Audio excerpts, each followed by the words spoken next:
અરે આગેવાનો એક બાજુ સાધુને બેહવાનું તો મારે કે મોટા બાપુ વાહે આગેવાનો બધા બેઠા હું ભગવાન બે ફરમાય કે અમે ત્યાંથી ગૌશાળા કરો તો અહીંની ભાઈ કે અમે આવી જાહેરાત કરી કે આજે જે કંઈ પૈસા ઉઠે એ તમામ પૈસા ગાયમાં જાય તથા બધા તાળીઓ થયો થાય પણ અમે બીજા રમવા ઘૂમરા ફરવા તો મોઢા કે સોફા ઉપર મોટી જટ્ટાવાળા બાપુ બેઠા હતા હું આમ ઘૂમરો ફરું ને તો એ બાપુ મરક દાંત કાઢી મારું ધ્યાન પડી ગયું પેલા બાપુ રાજી થઈ ગયા બાપુનો આત્મા રાજી થઈ ગયો આપણી રાત છૂટરી ગઈ પૈસા તો પછીની વાત છે પણ આપણે આજની રાત છૂટરી ગઈ હું બાપુ જોઈતો બે ત્રણ ઘૂમરા વધારે ગયા બાપુ વધારે દાંત કર્યા પાછા બે ઘૂમરા ગયા એ રાઉન્ડ પૂરો છો ને બાપુ મને ભેર કહો કે બેટા અહીંયા કહો હું ત્યાં છું પછી બેટા તું ભાઈને તારી ફોરાય ભાઈને તો બાપુ પહેલેથી હું આવું રહું એ કે આવી ફોરાય ઉપર કહીએ હજી તમે મને જોયો મારા બાપાને જોયો નથી બાકી મારો બાપો તો પેલા ઉમરી ઓલી ગમતો આયા આવી જતો ત્યાં રમતો કોઈ નથી જોયા હું નો જોયા હોય ને એ મારો વાત છે હા એ આ નો જોયા હોય એને એટલા બધા પ્રખ્યાત થઈ ગયા હતા ને એને આ ભારતમાં કોઈ કાન ગોપી ન ક્યાં કરે અરે ઈ તો લંડન અમેરિકા ઇઝરાયલ નીમડા કાન ગોપી ક્યાં ગોપીઓ અરે આઈની ગોપીનું કોઈ ન આવે તું કોઈ ગયો અરે ત્યાં તો મોડી મસ્તીની ભૂલી પામલી ગોપી એમ ઈ ગોપીમાં મારા બાપા શહીદ થઈ ગયો હજી એના ફોટા છે મારા બાપા કોઈ કાંઈ ફરતી ભૂલી ગોપી ઉઠ્યો એમ કોઈ મેં પેટાળા બનાવી હા બેસી આપણે બેઠક રૂમમાં રહી ખાતામાં નો રખાય હા બાર એસી ડેટ ગાડી થાય તો હોય જાય હાજી રોકા કરવા પડે પછી આપણે સ્વાભાવિક છે સાધુ હોય એટલે હું બાપુને ભેગે લાગ્યો બાપુને ભેગે લાગ્યો ને ત્યારે પેલા બાપુ મારા વાહમાં કહ્યું કે વાહ બેટા વાહ તારી જનેતાને ધન્યવાદ દેવાય અને મને પેટમાં મોટો ઉઠ્યો બાપુએ આશીર્વાદ પણ મને પેટમાં લવ ખાવા મળ્યું હું કહું બાપુની સમજે ફેર થાય છે અને સમજાવે કરીને આશીર્વાદ દેવાય ને એ પાપ લાગે બાપુની ભૂલ થાય એટલે મેં બાપુનો હાથ પકડી દીધો મારાથી રહેવાનું નથી હું કહું બાપુ આશીર્વાદ આપો આશીર્વાદને લાયક અમે શરીરની એ કે બેટા એટલી મહેનત કરે જોતો ખરો હાવ પણ હવે રેપ બેપ થઈ ગયો અને ગાયું હાટું એટલી મહેનત કરે તો મારા દીકરા આશીર્વાદ તો આપવા પડે હું કહું બાપુ એ જ તમારી ભૂલ થાય મને કે કા એ તો ભૂલ છે મુદ્દે મને કે તો ગાયું હાટું મહેનત નથી કરતા એ કે તો અમે તો અમારી બાયું હાટું કરીએ બાપુ સંતાડી એને તફર ન પડ્યું કે તે તો તૈયાર હતી ઉડે પૈસા ફાળો બધું ગાયુંમાં હિમાય તમે હાથ આપો બધું ગાયુંમાં પણ અમે આમાંથી થોડા લઈએ છીએ અને લઈએ છીએ કીધું ભાઈ સૌરાષ્ટ્રના સન એનાથી શાંત થઈ હવે ભારતના સન અને રાઈએ છે કીધું દાદા એને 12 ભેરોનો રૂપ લીધો એવી ડોલા ખાધા અને જટા મોકળી કરી અને ગુંડામાંથી કાઢ્યો લોઢાનો સીધ્યો અને એટલા મારા અવસરે ઉપાયમાં મારી મને કે આ સારા નાસ્તિક ગૌ માતાના કાર્ય से पैसा लेते हो बाबू लेता हूँ કે ગાયુંમાંથી પૈસા લેવાય ગાયુંના કામમાં પૈસા લેવાય ગાયું હાટો આપણા યુવાનો મરી જાય મને કે તું પૈસા લે બાબુ લો કે કાલથી પૈસા લેવાનું બંધ કરી કોડા તા રમવાનું બંધ સીધો જોયો તાર બાપો નહીં થઈ એક પાણીના ઉભા બૈરાનો ગોટાડી દે હવે એટલા મારા અવસર બહાર તો ખવાય પછી મેં ગોતી મારી બાપુ મારતા નહીં તમારી ગાય તમારો દીકરો મારતા નહીં આથી તમે મારા ગુરુ હું તમારો સેલો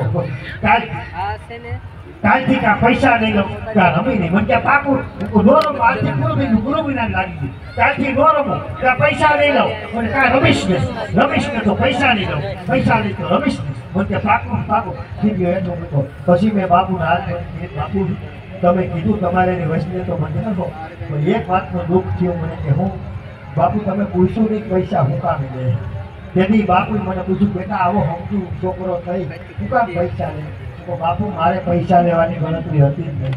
પૈસા લેવા જ નહોતા મફત જ રમવું છું પણ બાપુ 17 વર્ષ પહેલાં મને મારીના ઘા લાગી ગયા મને કે જોઈએ મારો દીકરો જ્ઞાની લાગે હું તો આખું ખાનદાન જ્ઞાની છે જ્યારે આવો 144ની કલમ લાગેલી જ હોય મને કે હું વાણીના ઘા લાગ્યા હું તો બાપુ 17 વર્ષ પહેલાં મારા લગ્ન થયા મને કે લગ્ન ને નાને હું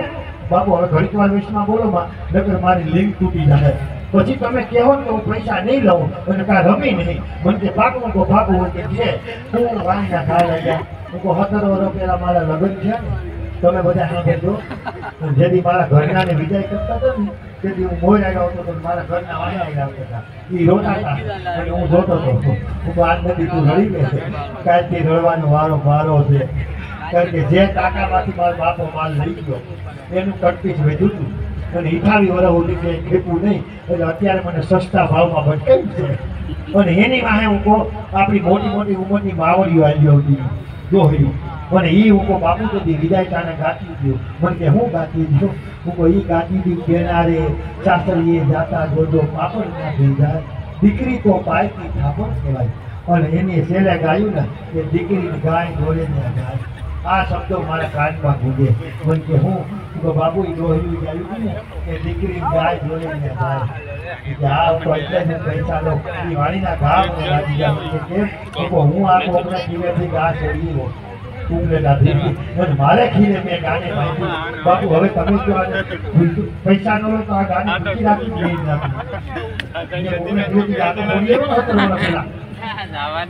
એના તમને વંદામ ગૌશાળા નો મૂકી બાપુ બીજું બધું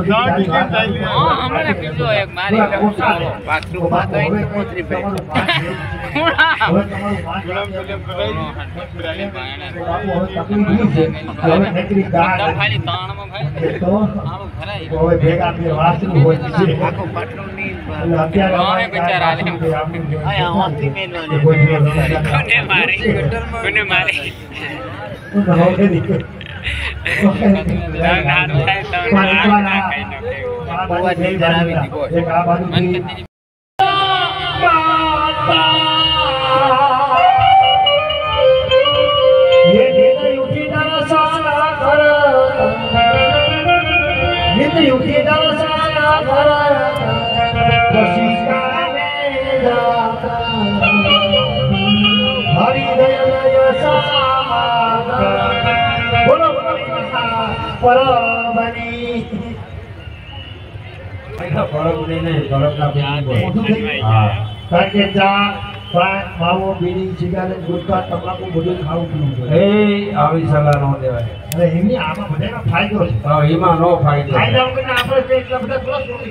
વિગતવાર સમજાવું ચા પીવાથી શાન વધે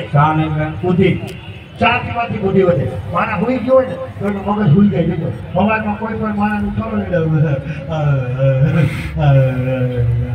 એટલે સાડા બે હમણાં ભરાય એટલે રાતના 12-1 વાગ્યા સુધી કોમ્પ્યુટરની ઘોડી વેચી થઈ જાય ચા પીવાથી શાન વધે બીડી પીવાથી બળ વધે બીડી પીવાથી શરીરમાં બળ વધે અને ફેફસા નબળા પડે ચા પીવાથી શાન વધે બીડી પીવાથી બળ વધે તમાકુ ખાવાથી તન વધે માળા ખાવાથી માન વધે અને ગુટકા ખાવાથી ગમ વધે પણ આ બધું ખાઈને તો આપણા બાપની વાળે કાઢી ને વધે ઘોર થઈ જાય એટલે ભાગે ભાગે ખવાય બોલ કહો માથની દે હા 5 હજારની માથે મોરો એક મોરો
વર્ષોથી આ